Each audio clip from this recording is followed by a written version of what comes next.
Welcome to the Home Team Podcast. I'm Carl Falconer. And I'm Danny Arroyo. And we're tackling homelessness.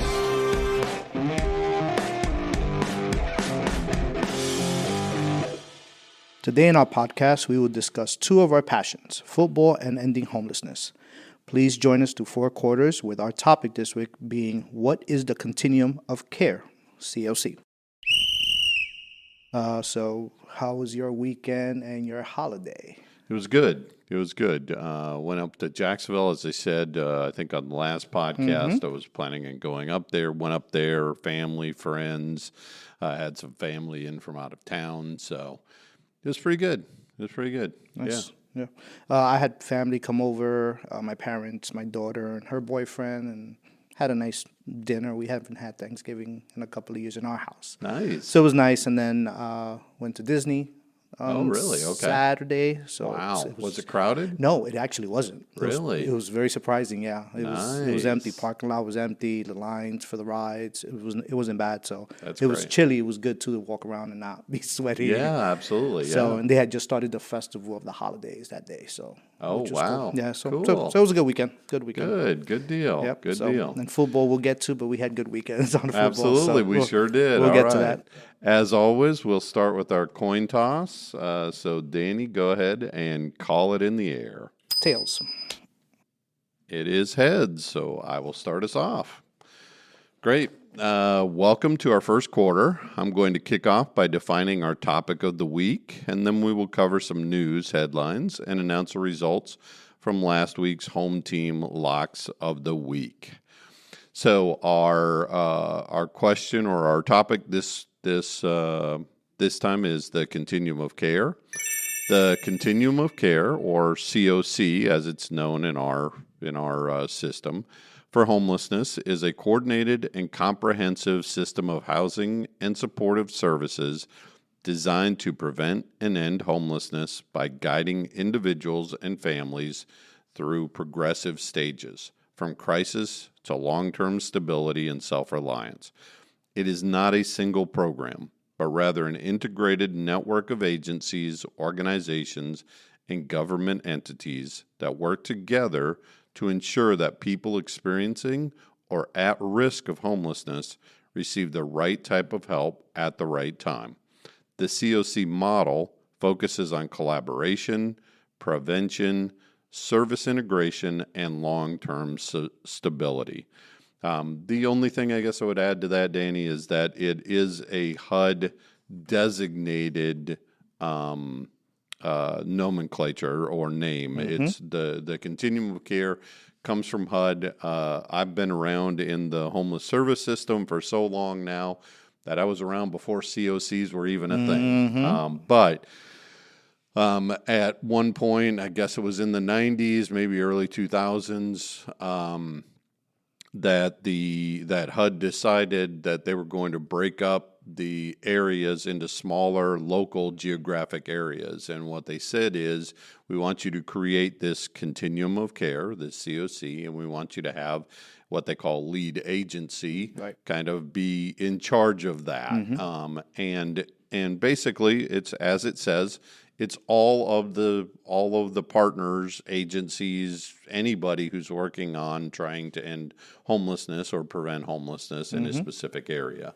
So yeah, I was thinking about it driving in, what our topic was going to be, and kind of when I got here to Florida and I started working at the shelter, kind of this whole collaboration and partnership wasn't there at first. Right. I remember during hurricane season, everybody was like, "So what are you doing? And what are you doing? And what are you doing?" And it was just not organized. And then the second year of doing it, they kind of okay, we're kind of overseeing all this. Let's all get together and plan. And now they have a nice system here on how those emergencies, kind of how it works. And because it was really confusing. This was about 8 years ago, so it was a while ago, but it's much better now. But the CoC is I think having all these organizations and all these partners working together is what we talk about, right? We need partners. We all have to work together. And I think this brings it all together to kind of kind of be the hub of everything, right? Yeah, So, absolutely. yeah. And I've been in several different places. I've worked in several different locations across the United States, and each COC is a little bit different. And I think that's one of the advantages, I guess I would say, to having a COC and having this system in place is that it leaves it up to the locals of the area to determine what the issues are or not, because in every area it's different. Right. But this is the one way that I've seen homelessness be reduced. Money is all over the place, right? Sometimes there's funding, sometimes there's not funding. But the one consistent that I've seen in places that reduce homelessness is their continuum of care is solid, is that they have real collaboration, partnership with the agencies, and they're all kind of, rowing the boat in the same direction, singing from the same page of the choir. You name your whatever thing you want to name, but they're all moving in the same direction. They're all trying to do the same things, and they're working together to do that. And that, to me, is what really helps us end homelessness. All the money is fantastic. We need more resources. There's no doubt about that. Yeah. But the reality is that without that system of care, without those partners working together, that money can be used inefficiently. Yeah, sometimes. and it kind of baffles me sometimes when some agencies don't want to be part of that. Yes. It's like you're living in a silo and you want to do your own thing, and it's kind of okay. And the reality is they're part of it anyway. Right. I mean, they are part of it. They're serving the same people we serve. They're seeing the same people. They absolutely are. But if they're not, again, part of this being COC is how we collect data and where everything lives. That's and exactly if you're not, that's how we track people, That's right? That's how we know what they're doing. So we talk about that all the time. Absolutely. Those that aren't part of the Absolutely. COC. So, all right. So now let's take a look at some of the headlines from the homeless world. So I found this yesterday, which was really great. The Department of Veteran Affairs announced that it permanently housed 51,936 homeless veterans across the country in fiscal year 2025, marking the largest number of homeless veterans housed in 7 years. This represents an increase of 4,011 veterans housed compared to the previous year. The Atlanta VA healthcare system houses 745 veterans locally, which is 157% of their planned goal for the fiscal year. That's fantastic. Is that great? Yeah. That's great. Yeah. And as a veteran myself, as you know, I'm a huge proponent of getting veterans off the streets. Yep. There's no doubt about it. Yeah. Absolutely. So those are great numbers that they're getting more people housed. And it's fantastic. So. Absolutely.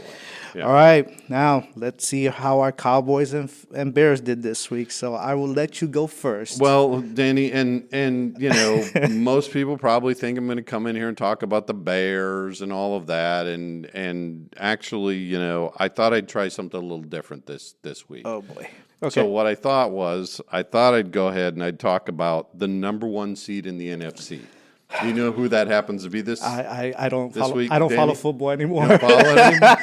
The number one. Yes, it is your Bears. Oh, look at that! It is your Bears. I'm still talking about the Bears. It is then. your Bears. Go. Yep. Who knew? The number one seed in the NFC right now is the Chicago Bears. Yeah, your text this weekend after the game was, "You're welcome." Yeah, there you go. Exactly. And in my head, I was like, "What is he talking about?" You told me that you needed the Bears to beat the Eagles, and in fact, we did. 24-15, the Bears beat the Eagles. 9-3. In Philadelphia. They beat the Eagles, and so so that puts us at the top of the NFC right now. If the playoffs were tomorrow, we'd be the number one seed and have home field advantage throughout the entire playoffs. We need to play back the first episode to see how first and second, and see how we sounded. It was a whole different tone. It was just sadness in our voice. Yes, exactly. So good. So next week's opponent, we're playing the Packers. Yeah. It's going to be a big game. It's going to be tough to play Green Bay. Obviously, it's a division game. It's really important. And now that we're the number one seed, we're the target of everybody out there. They're going to be looking at us, and they're certainly going to be trying to knock us off. So hopefully we can get another win. So my Cowboys, we won previous Sunday, and then we had a Thanksgiving game. Yeah. And we played the Chiefs, Yeah. who aren't looking that great right now. No. So I didn't know how that was going to go, and it was at home. So Right. I've been to a couple of games at home, and they haven't won Well, on right. Thanksgiving. So the one year I didn't go. That's true. I went to a Thanksgiving day in Dallas. I went last year. We played the Bills and we got killed. But anyway, but we won 31-28. And we are now 6-5-1, so we're not at the top yet. But the Eagles are kind of dropping now. That's They've right. lost 2 in a That's row. right. They've lost 2 in a row. We've won 3 in a row. Right. You've won 5 in a row. Yes, exactly. But next week we have the Lions, so that's going to be a hard game for us. And we're at Detroit, so we'll see. We're on a winning streak right now, so hopefully we keep it going. Well, their offense is looking really good. Dallas's offense is looking really good. Yep. We're getting some defensive starters back for the Bears, which is making our defense look better. So I'm hopeful for both of our teams at this point. Now, after next week, we'll see how it goes. From week to week at this point, Hey, right? you guys won 5 in a row. That's pretty impressive. One game at a time, yeah, right? One that's game how at we a have time. to take it. Yeah, exactly. All right. Well, that wraps up our first quarter, and we'll be back after this break. Hello, I'm Danny Arroyo, Vice President of Programs at Pathlight Home. If you're new to our mission, welcome. We're dedicated to changing the lives of those experiencing homelessness and hardship through housing, support services, and career training. What began as one dream for a compassionate solution to homelessness has become a reality. Since our funding, we've provided housing for more than 8,000 people, offering shelter, opportunity, and hope. This month, as we honor National Homeless Awareness Month, we are also kicking off our end-of-year campaign, a time to come together and give back. Every contribution, whether monetary or in kind, directly supports our residents and the community we serve. No gift is too small to make a difference. As we celebrate our journey from dream to reality, thank you for being part of this mission. Together we can make the dream of ending homelessness a reality in our community.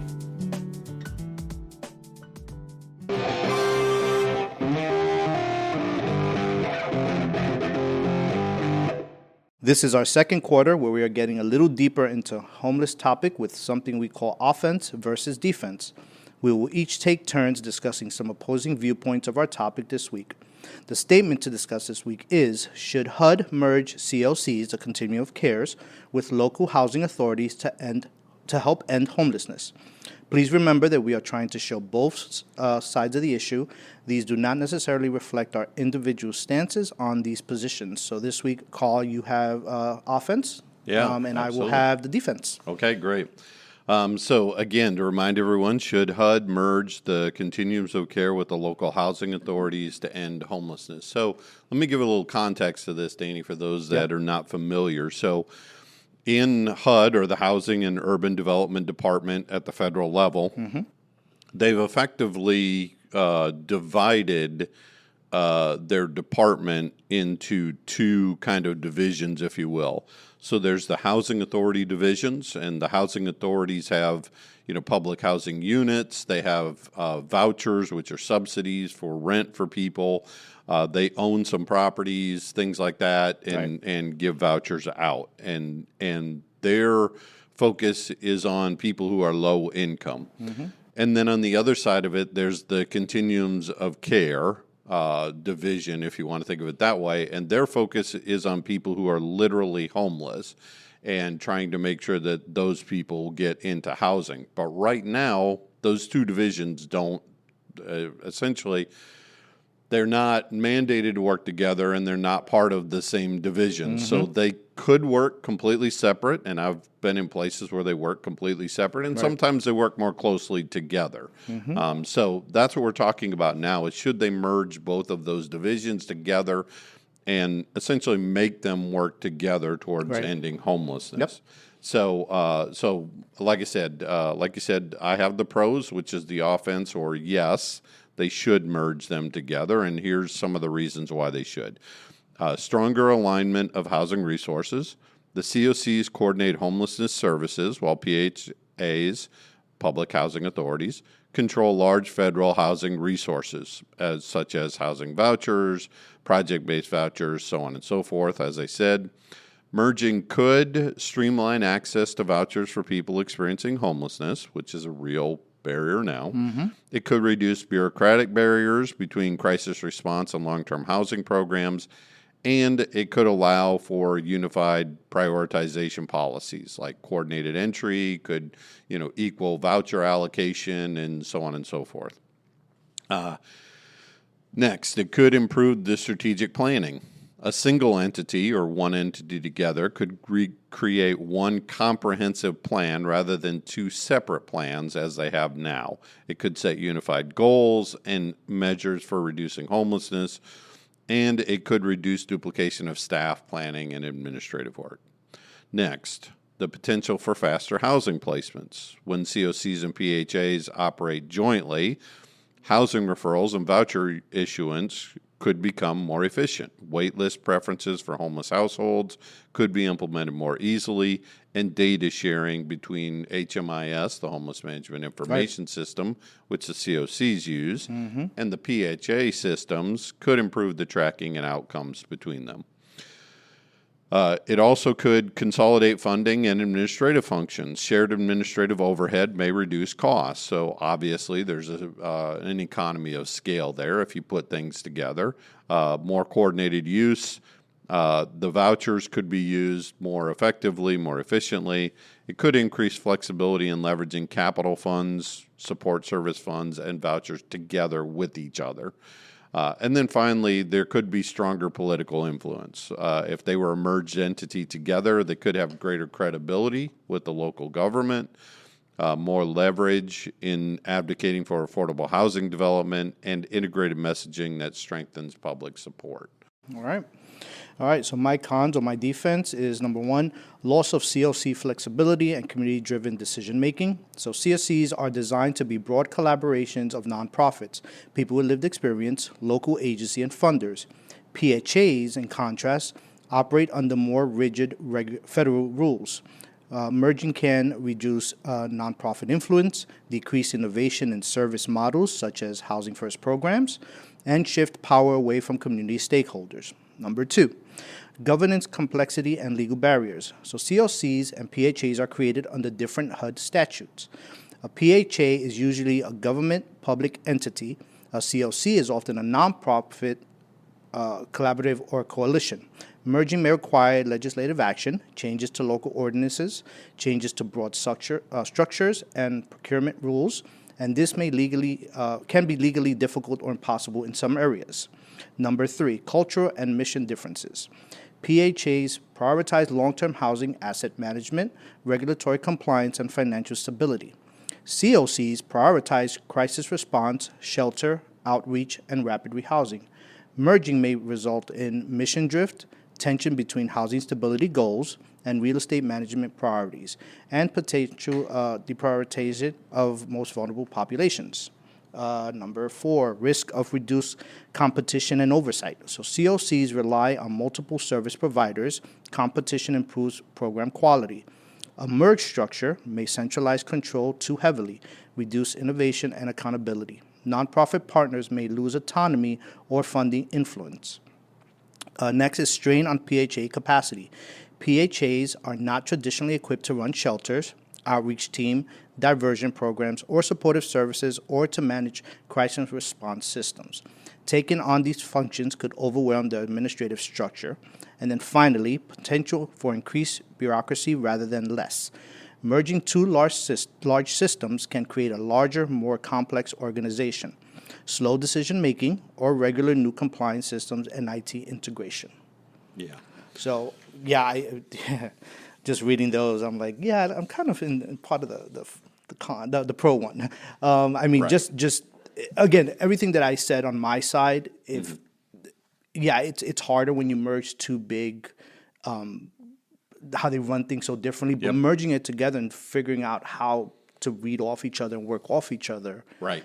Kind of, it makes sense in a way. You know, I understand that they don't talk to each other. That's why there's so much back and forth and confusion. Yeah. But on your side, just having everything, getting people faster into housing, more of those vouchers, which we talk about that all the time. Right. Not having vouchers, it just to me makes sense to kind of put them together, because again, they're both trying to do the same thing, just separately. Yeah, you know, absolutely. and it doesn't, working together is just a little smart, I guess. Yeah, and to me, and I brought this up on a previous show again about actually ending homelessness. The biggest barrier to this working is the fact that PHAs are not required, public housing authorities are not required to serve homeless individuals before they serve other people that are low income. And unfortunately, the way their system and structure is set up, it's very difficult for people who are experiencing homelessness to get those vouchers or to get access to the public housing units. And so I think the answer to this probably is yes, it would be better if they worked together. But in some of the cons that you mentioned here are, I don't know, maybe a little bit ridiculous, I guess I would say, because it doesn't mean, it talks about how, HUD or the PHAs, the public housing authorities, are not, mandated or don't know how to run emergency shelters, things like that. There's no expectation that you would want housing authorities ever to run emergency shelters. That's not the case. Yeah. What we're talking about here is an integration of both of those divisions working together. Not necessarily that they have to be, that they have to be merged so that each one does the other's job. That's not what we're talking about. Right, because just saying that it's adding more to the administrative structure, it's not, because you're not going to go into the business of shelters or we handle that on our side. Exactly, the CoCs handle that. That's right. Exactly. And again, as far as local control and things like that, you still could have these two departments, if you will, instead of divisions that were both working on the same goals towards something. Exactly. And again, I mentioned this in a previous episode that we had, that if we use the public housing units and public housing vouchers and things like that, we have enough to end homelessness. If people experiencing homelessness were actually prioritized for those vouchers and for those public housing units over people who may or may not need those services. They may be low income, but they have places to live. And to me, that's the biggest advantage to being able to have these two working together and merge together, is that they would both be working on ending homelessness, and they both could work on ending homelessness. Because again, the way that I would see it being set up is that the CoCs would then convert to providing services, as opposed to the housing authorities providing services. That's not what they do. They would provide all of the housing, and the CoCs would provide all the services. Right now, the CoCs are expected to provide housing and services both. And the housing authorities are just expected to provide housing, but they're only expected to provide housing to low-income individuals. So if we shifted it, and the housing authorities only worked with people who were experiencing homelessness, and again, only until all of the people experiencing homelessness were housed, and the CoCs provided the services for all those people, I think we could end homelessness, no doubt. And I think that just if it's set up that way, the supportive services, I think, will be better. Yes, we absolutely. can focus harder, yes, and better on the client, on the resident, on whoever it is. Absolutely, because now that's what we're focused on, right? Because the housing part's taken care of. Now that's exactly it takes that away from the case manager or anyone else, and now you could just start focusing on everything else. That's exactly right. You don't have to worry about where the subsidy's coming from or any of those other things. Yeah, absolutely. So I think it could work. In fact, let me go into Pathlight Homes' position here real quick.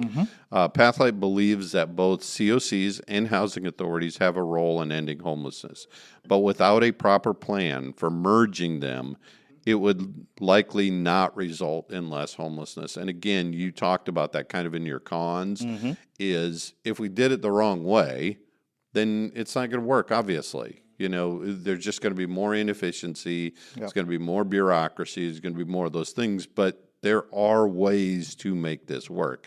And if there was a plan for ending homelessness between these two different divisions, I think it absolutely could work. Yeah, no definitely. doubt. Yeah. All right. So we've made it to the halfway point, and during halftime, we want to take a moment for fan interaction and highlight an inspired quote related to housing and homelessness. All right. So let's start by hearing from our listeners. So the first question comes from Katie. We know Katie very well. Absolutely. Do you think paying market rate for rental assistance has kept the rental rates from dropping? This is an interesting question. And she adds, especially in areas with higher housing costs. This is an interesting question, and it actually is a really deep question, because in some cases we may be, and I say we, the Continuums of Care, the providers that are providing housing in the Continuum of Care, we may be our worst enemies. Because if we are not united, so again, remember the Continuum of Care has multiple provider agencies, and they are all trying to provide housing in the most efficient way that they possibly can. But let's say Pathlight Home, we're one of the providers, right? We go out in the market, let's say, or even let's use our units for example, right? We can lower the rates on our units because we own our property and we're paying off our debt service and all those things, and so we're able to lower the cost. So let's say the cost of our units, and I'm going to throw out a number. This is not real numbers, but let's say the cost of our unit is $900 a month, right? And we charge $900 a month. Well, if another provider in the community goes to another landlord and they get units for $850 a month, then effectively what's happening is we're competing against each other. Is that other provider is providing at a certain level, we're providing at a certain level. And now imagine if we got 20 different providers going to 20 different landlords and getting 20 different rates for each of the programs and each of the things.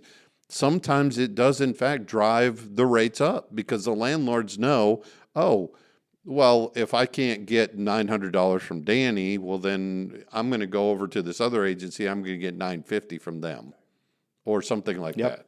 And so in some cases, if the continuums of care aren't really working closely together, we could, in fact, drive up our own rental rates. Yeah, because it becomes kind of a competition. That's right. Right? Exactly. It becomes a competition, and then the rates just keep going higher and higher. That's absolutely right. Which defeats the purpose of what we're trying to accomplish. That's exactly right. So, and I have to say, here in Central Florida, with our Continuum of Care, our lead agency is really trying to work on this. Our lead agency, the Homeless Service Network, is really trying to work on this. One of the things that they're doing as part of our CoC Notice of Funding application, or our application that goes to HUD each year for the CoC funding, is they're trying to bring those dollars into their central agency and trying to pay all of the rents for the entire system. That's what they're trying to get to. Right. We haven't gotten there quite yet, but they're trying to get to the point where they pay all the rents, which means that we have one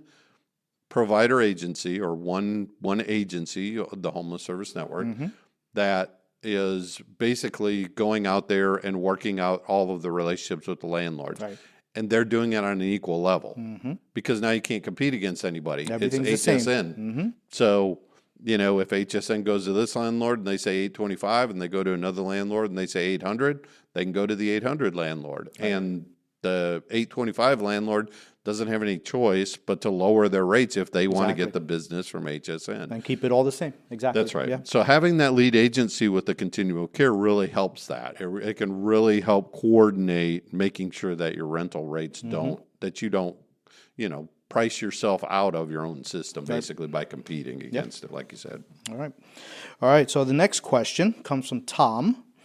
Is it safe to go out and talk to people during the HUD point-in-time count?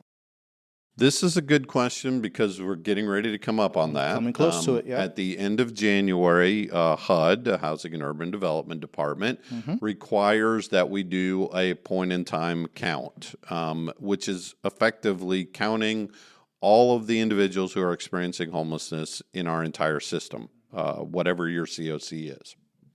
So people ask me this question all the time when I talk about the point-in-time count, because we love to have volunteers, and we need volunteers to go out. Yeah. As you can imagine, going out into a large area like we have here, Orange County, Seminole County, Osceola County, we have to cover all those counties, all those areas, and the number of volunteers that we need to cover all those areas is pretty big. And so we ask people to volunteer all the time, but people always have an issue with safety. And what I would argue is that safety is typically not an issue.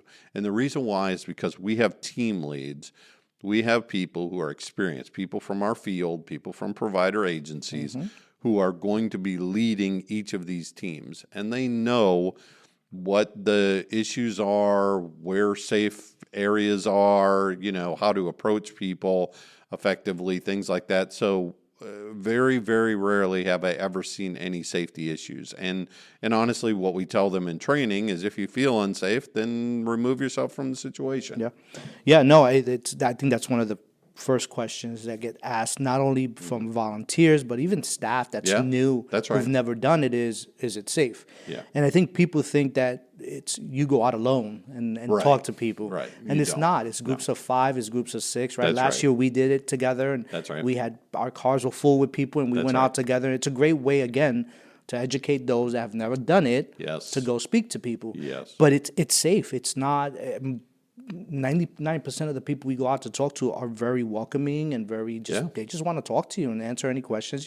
They ask you what it's for first, and but there's a whole narrative that we tell them, but it's safe. It's never been an issue.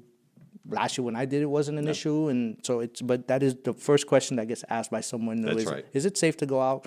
But I think it's because they think they're doing it alone and they're not having any support. Right. And the people that are going out with them, the leads, Right. are experienced in this field, right? That's right. Me and you were leads last year. That's right. So we made sure we took care of those that came that never done it before, or even our staff. Yeah. So yeah. Yeah, and so we want to encourage people to sign up for it. We want to encourage people to volunteer. Like I said, I think the volunteer portal or the volunteering opportunities are going to be coming out very, very soon. And so please sign up for the point-in-time count. And as Danny said, it's a great way to actually learn about who the people are that are homeless in our area. Because that's the overwhelming feedback that I get from people after they've done their first point-in-time count is, I didn't understand who these people were, and I got to talk to them, and now I know what some of their situations are, and it changes their entire perception of homelessness. And we're going to have a special episode in January on point-in-time count, so we could just go over everything, Absolutely. like the whole thing, and so there's more to come on that. So. Yeah, absolutely. Yeah, great. All right, well, it's time to get inspired by our quote of the week. This quote is actually an African proverb. If you want to go fast, go alone. If you want to go far, go together. And I think, the first time I heard this, I thought to myself, that's really true. That, if you... It's really true that you need people if you really want to go far, you really want to have a big impact in anything that you do, that you need a lot of people working together. And in fact, it makes everything better. And so I really like this African proverb, and I think it really speaks to the continuum of care and what we're trying to do with continuums of care. Kind of like we said earlier, like there's some agencies that want to go alone. That's exactly right. That's okay, but when you have that support system and you have other resources, and that's right, it's much better. You can go further. Yeah, you can go further. So So I can tell one brief story real quick about this. So I was working at a Continuum of Care. I was, I think I was maybe on the board of the Continuum of Care in a local area. I won't say specifically where it was, but we were working on our Continuum of Care, and each year, as we've said before, the NOFO application or the Notice of Funding application comes out. And so as part of this, you have to compete against different organizations each year. And one of the things that HUD wants you to do is they want you to increase your performance scores. They want you to be better, have better programs. Right. And so one of the things that we came up with there is we came up with a strategy and a system whereby the lowest 2 scores in our continuum of care would automatically get their money reallocated, right? So we've got programs who are applying to get renewed. And so the first year that we did this, I remember the scores were really low. There were some really low scores, right? So out of 100, some agencies couldn't even score 50 points because their performance was so bad with their programs. And so we reallocated. We took the bottom 2 from that list. So there was probably 15 projects there. We took the bottom 2 projects and we reallocated those dollars. The next year, program scores for measurement and for program, effectiveness shot up. And by the time I had left there 2 or 3 years later, the scores, we didn't have scores that were below 90 out of 100 for performance because the competition actually drove programs to be better. Right. And they tried to figure out, okay, what can I do? And so every year, wherever they would lose points or wherever the program was lacking, they would work on that area and they would make sure that the next year that they did not get, dinged on that area. They didn't want to lose their funding. They didn't want to lose their funding. Yeah. And but the I think the important thing of this message, and going back to this proverb, is everybody agreed to this. Right. It wasn't like, there was one agency that said, oh, yeah, let's do it this way. All of them agreed that, look, if we've got these bottom 2, we need to reallocate those dollars and create new programs that might be able to perform better than those bottom 2 programs. So it was really a collaboration, and it really showed how working together, you can create better programs individually across the entire system of care. And that are going to be successful as well. That are going to be successful, exactly. So that's really kind of the idea behind that. Yep. All right. Okay, and that concludes our halftime. Please stay with us after this short message.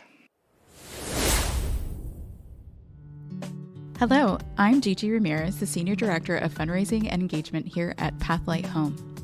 For over 30 years, we've helped more than 8,000 people transition from homelessness to hope. But when someone moves from the streets to their own home, they often have nothing.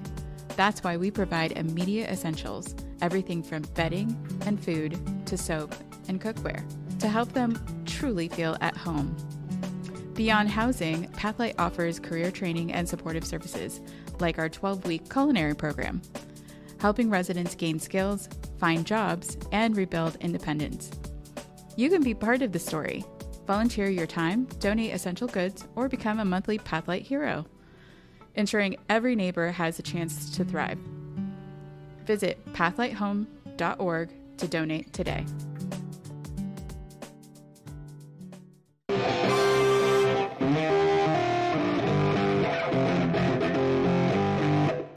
It's now time to kick off the third quarter by highlighting the goodwill and good works in the NFL community, looking at how our local football teams fared, and announcing our NFL home team locks of the week. So we'll start with the NFL player spotlight of the week. This week it is Rock Hill native Mason Rudolph, who is now a quarterback with the Pittsburgh Steelers. Chose to spotlight a hometown women's shelter on his cleats as part of the NFL's My Cause, My Cleats campaign, which is fantastic. Love that campaign. I know.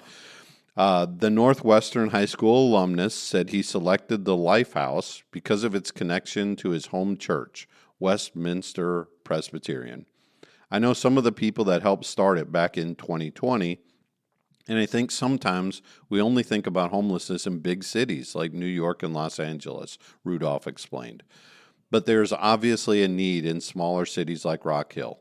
The NFL's My Cause, My Cleats campaign is a player-led initiative where players, coaches, and staff wear custom-designed cleats to spotlight causes that are important to them. Courtney Denton, the executive director of the Lifehouse and director of Women's and Mercy Ministries at Westminster Presbyterian, said she's known Rudolph since his childhood. He knows that all of life is not about football, Denton said. The opportunity for him to leverage his platform in a way that brings glory to God and honors his community is a really special thing. We certainly are very grateful to be the recipients of his support. Founded in 2020, the Lifehouse aims to provide help and hope to homeless women in need. In 5 years, it has grown from a single shelter to 4 outposts across the Rock Hill area while assisting nearly 800 women and children. That's fantastic. Very good. That's great. Yep.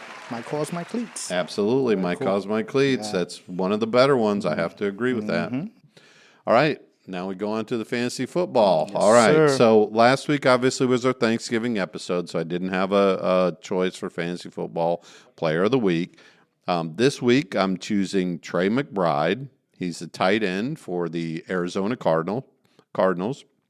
They play Los Angeles Rams, and he's projected to get 11 points.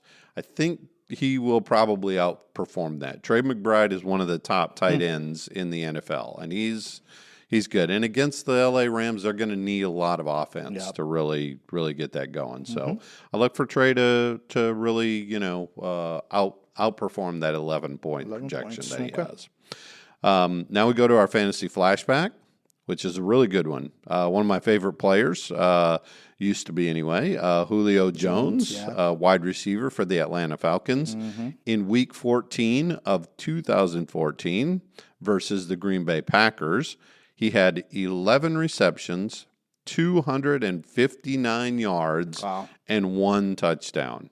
Good game. The downside is they lost the game. They lost the game, but it also speaks to why he probably had 11 receptions and 259 yards. They were getting beat, so they just kept throwing it to Julio. And let me tell you, he was one of my favorite players. He was a good player, yeah. Really, really good player, especially back in 2014. So if you had Julio Jones in Week 14 of 2014, you probably won your fantasy football game for the week.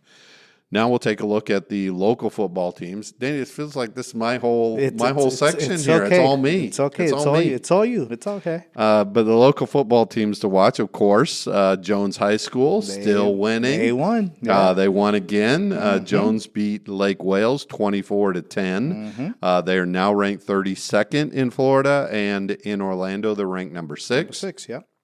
Their next game coming up is going to be obviously Jones versus Port Charlotte. And remember, this is the playoffs, so they're both 11-2. They're both 11-2, and they should be another good matchup. But I look for Jones to keep on rolling, and hopefully we'll be in the championship soon. Not bad. So very good. Absolutely, yeah. All right, Danny, take us away. All right, so my Boone High School was eliminated, so we can move on from there. Exactly. But let's go into locks of the week. So this is when we're predicting the home team to win each week. So, Carl, you had Houston versus Indianapolis, and Houston won that game 20-16. I don't know how they did that. I mean, Houston's got a really good defense. Now, don't get me wrong, but Indy just really laid an egg at home, and that was a division game and a tough game. I mean, that was just that one really surprised me. At least it wasn't a blowout. So no, it wasn't a blowout, but game, it surprised me though. It really surprised me that they couldn't pull that off. So I had the Packers versus the Lions on Thanksgiving Day. And the Packers won 31-24. Yeah, I was sad to see that. I know. I was hoping that your Lions would pull it out for me. I know. But, So Carl's record right now is 6-7, and I am 7-6. So I'm getting closer to 500, which is not good. I'm going the opposite way right now. So next week's selection, or this week's selection. Carl, you have Seattle against Atlanta. I do. I'm taking the Falcons at home. I think hopefully they will have enough to muster. Seattle's been playing really well. Seattle, blew out the team that they were playing. I think they played Tennessee this last week, and they pretty much blew them out. So I think at this point, I think they should be ready to, play a good Atlanta team. All right. And then I have the Commanders against the Vikings, and I'm picking the Vikings for that one. Just because the Commanders are not playing very well this year. So that's true. They are not. That whole Giants, Commanders. Yeah, but So that's good for Dallas, right? Exactly, yeah. That's perfect for we're Dallas. scraping up a little bit at a Yeah, time. So, and if Philadelphia absolutely. keeps going the opposite way, That's right. They might be able to make it into the playoffs. into the playoffs, you yep, know? yep. Absolutely. Like your number one seed NFC. Yeah. Yeah. Well, who's All the number one seed? I in the don't know. I NFC, can't Danny? recall. Yeah. I don't Okay. know. I don't Just know. wanted to check. All right. Just checking in on that. All right, let's move on. So let's stay tuned for our wrap up after this message. Hello, everyone. I'm Carl Falconer, the president and CEO of Pathlight Home, and I'm often asked by many in the community, what can I do to help end homelessness? I would like to invite you to join Pathlight Home's efforts. Pathlight Home is a 501c3 nonprofit organization in Central Florida. We currently have 560 units of housing that we provide to individuals experiencing homelessness, but we also provide additional support through employment resource centers and mental health services. We have a drop-in day center where people can come in from the heat, do laundry, get meals, all in preparation to get them into housing eventually and off the streets. Community involvement is key to the success of our efforts, and we love when community members want to get involved with Pathlight Home. There are 3 things we invite you to do to help. Number 1, consider supporting us with funding. No donation is too small, and every dollar has an impact on our community. You can go to pathlighthome.org and click our donate button to contribute anytime. Number 2 is volunteering. We'd love to have volunteers come in and help us with any of our projects. We have ongoing projects and needs, but are also open to individuals and groups sharing specific talents in ways that build up our residents. Number 3 is take a tour with us. Come here to our facility and see what we do for yourself. It's the best way to get an inside look at what we're doing at Pathlight Home each day. We think it's important to understand the work it takes to fight homelessness and love the opportunity to meet community members who are passionate about the issue.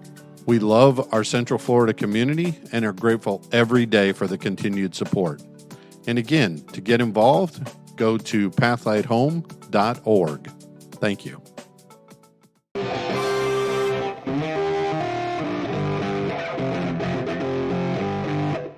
Welcome to the 4th quarter, where we will wind down this episode by reflecting on a homelessness MVP and fumble of the week before wrapping up with our key takeaway. All right, Danny, you have the homelessness MVP of the week. Yes. All right. So students with JAG KY in Kentucky, programs at Mullins School and Pike Central High School, joined members of the community on November 19th to help raise awareness of homelessness and hunger issues locally. The participants in the Feed the Need for Change walk in Pikeville walked along the bypass road, stopping at the West Care Perry Klein Emergency Shelter, the community's homeless shelter, where they learned about the services the shelter provides. The week before Thanksgiving, according to shelter prevention specialist Rick Branham, is National Hunger and Homelessness Awareness Week. Annually, Branham said he has tried to do something to promote awareness of the issues in Pike County. Still to this day, people don't realize that we actually have a homeless shelter here in Pikeville, Branham said. The West Care Perry Klein Emergency Shelter at 173 Rodeo Road in Pikeville houses men, women, and families and can hold approximately 35 people. It's a pretty small shelter. Yeah. This time of year, especially, the shelter is full. As temperatures change, people need a place to go, Branham said. Many people are not aware of the issues' impact locally. We do have hungry and homeless people here in eastern Kentucky, he said.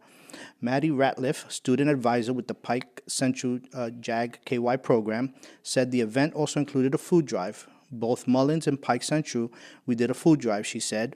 We're going to take the food that we got from the school and take it to the homeless shelter. Kennedy Hamilton, treasurer of Pike Central JAG KY program, said the experience felt good for her and her fellow students. It feels really great to help people in need and to be part of them moving forward, Hamilton said. JAG is all about opportunities, especially for our high school kids, but also the community. Yeah. So I wanted to put something there just to show the younger population and how they're giving back and how they that's help. fantastic. And it's a small shelter. Absolutely. But it doesn't matter. It's what you're giving back, especially during this time with Thanksgiving and not being around your family. It's just helping out. And what he says is I took it as a plus and a negative because he said that people still to this day don't know that there's a shelter there, which I think is good because maybe there's not a lot of homeless people there. Sure. But also it's bad because you want people to volunteer. You want people That's to give right. back and donate and things like Yeah. that. So, Yeah, and again, pointing out rural homelessness. You know, people think that all of the homeless individuals Yep. in the country are in, you know, big urban areas. But there is homelessness in these rural areas, these small areas, and we need more of those services Yep. there. And again, going back to our topic, the Continuums of Care, is a lot of these are covered by Continuums of Care that are linking these smaller areas with larger areas so that they can get that service effect, so they can have more services there. So, yeah, absolutely. Very good. Great job by them. And now on to our fumble of the week. I feel like this is going to be a recurring pattern that we have from pretty much week to week, basically. Tyson Whitaker is the founder of Seeking Him Outreach, a nonprofit organization that provides food for the unhoused population. "What is up, my man? Can I get you a water?" said Whitaker while talking to a man living in a Santa Ana, California parking lot. "How many dogs do you have? I got some dog food if you need it." On November 4th, Orange County supervisors adopted an ordinance, Orange County, California, by the way, adopted an ordinance that will allow law enforcement to arrest and fine individuals who are camping in county parks, flood channels, and other county properties. Again, here we go with the ordinances. Under the ordinance, the county can arrest and fine those struggling with homelessness up to $1,000. Because, you know, most of the people that we know that are homeless out on the streets just carry $1,000 around in their pocket, yeah, right? of course. Yeah, obviously. And I'm sure they're going to get a huge windfall from that, the county. You know, they're going to get a whole bunch of money from people who can't pay them. Anyway, just days after the ordinance went into effect, Whitaker said the number of people on the streets seemed much lower. "This last week, there was trash all over right here because there are so many of them. But they have been kicking everyone out," said Whitaker. He said that most of the unhoused population struggles with mental health and addiction issues, and that he feels this ordinance is a step in the wrong direction. "All you're doing is giving them a record now, and so the next time a cop pulls them over, they're automatically going to assume that they have this background," said Pete. "They're going to get messed with by police, and you're not going to be able to get a job." This ordinance follows last year's Supreme Court ruling, Grants Pass versus Johnson, we've talked about that before, that lifted a ban on arresting people for sleeping in public places when there were no shelter beds available. Orange County Supervisor Katrina Foley said a big part of the reason she pushed for the anti-camping ordinance was to combat crime. She said not everyone camping on county land is struggling with homelessness. They might be disguised as unhoused, but really they're using it for property theft and drug dealing. Boy. And we know that for a fact, and we are trying to root that out as well, said Foley. Yeah, okay. She said that for those who are struggling with homelessness, there are resources available to get them back on their feet. It is not just sending law enforcement out there to issue tickets and arrest people, said Foley. It is sending out our care and coordination team to ask people, do you want help? Here's how we can help you.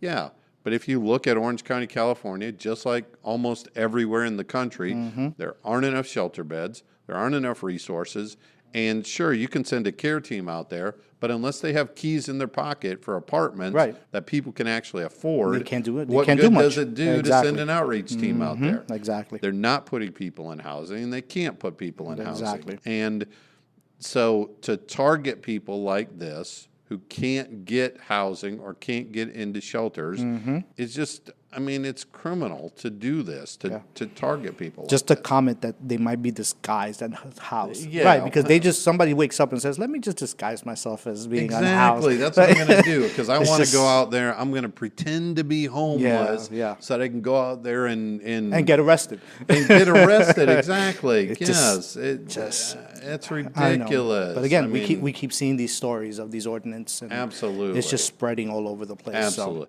And if they really wanted to root out the criminals, well, then put all of the people who legitimately are homeless in housing, and guess who's going to be left? Criminals. Exactly. People who want to be out there. Then That's she it. then she can make that comment. Then she can make the comment. she can make the But comment. until then, no. Come on. All right. You see how we get riled up with these, right? Every once in a while. All right. And finally, here is our key takeaway for this episode. So every day, thousands of people are being housed by caring providers and systems of care in local communities. Unfortunately, the attention is focused on the public perception of homelessness. As housing costs continue to rise, the number of people being housed is having less an effect on the public because more people are losing housing than ever before. We should think about all the places where homelessness is and not realize that there is a system of caring people behind that happening. That's right.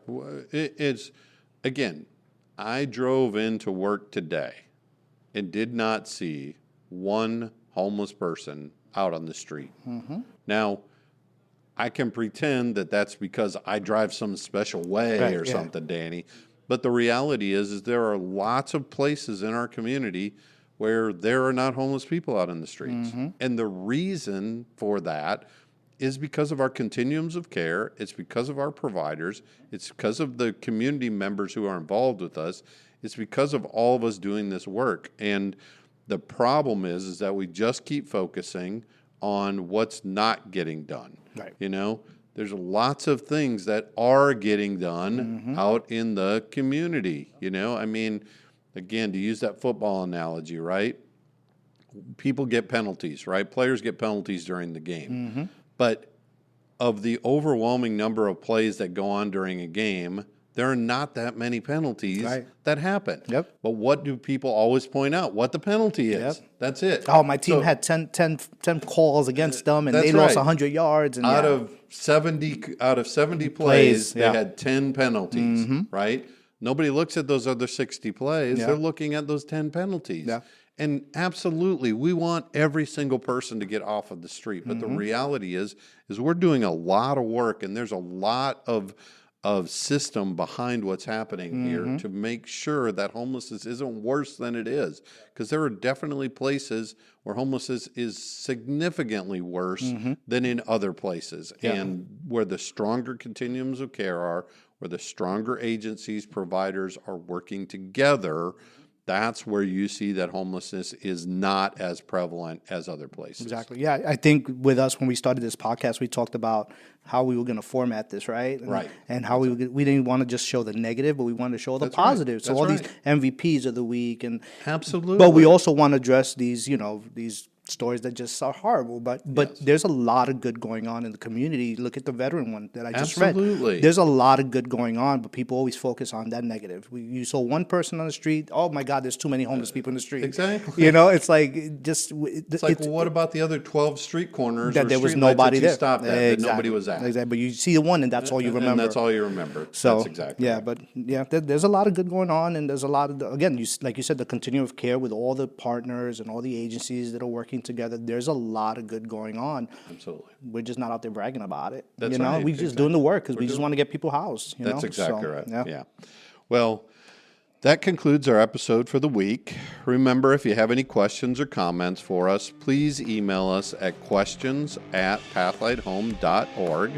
As always, we leave the last words for our beloved co-founder, the late Reverend Fred Maxwell. Take it away. I'm still dreaming.